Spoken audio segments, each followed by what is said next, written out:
Friends, welcome back to my Raman channel.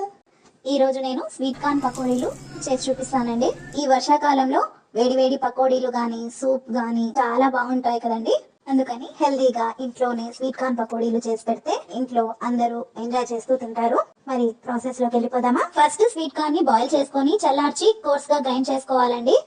కొంతమంది అలానే వేసుకుంటారు, కానీ బాయిల్ చేస్తే సాఫ్ట్ గా బయట క్రిస్పీగా బాగా వస్తాయండి. టేస్ట్ కూడా చాలా బాగుంటుంది. ఇప్పుడు దీంట్లో ఆనియన్, పచ్చిమిరపకాయలు, కొత్తిమీర, కరివేపాకు, 4 టేబుల్ స్పూన్ల శనగపిండి, 2 టేబుల్ స్పూన్ బియ్యం పిండి, అల్లం వెల్లుల్లి పేస్ట్, జీలకర్ర పౌడర్, ధనియాల పౌడర్, పసుపు, ఉప్పు, కారం అన్ని వేసుకొని బాగా కలుపుకోవాలండి.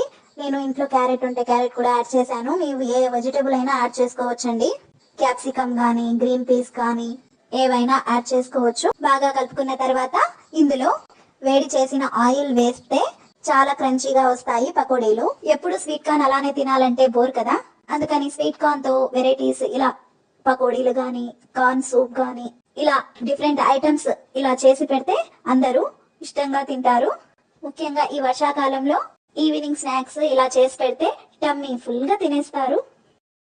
హీట్ ఆయిల్ వేసి బాగా కలుపుకొని పకోడీలా డీప్ ఫ్రై చేసుకోవాలి. క్రిస్పీ అయ్యేంత వరకు డీప్ ఫ్రై చేసుకోవాలండి.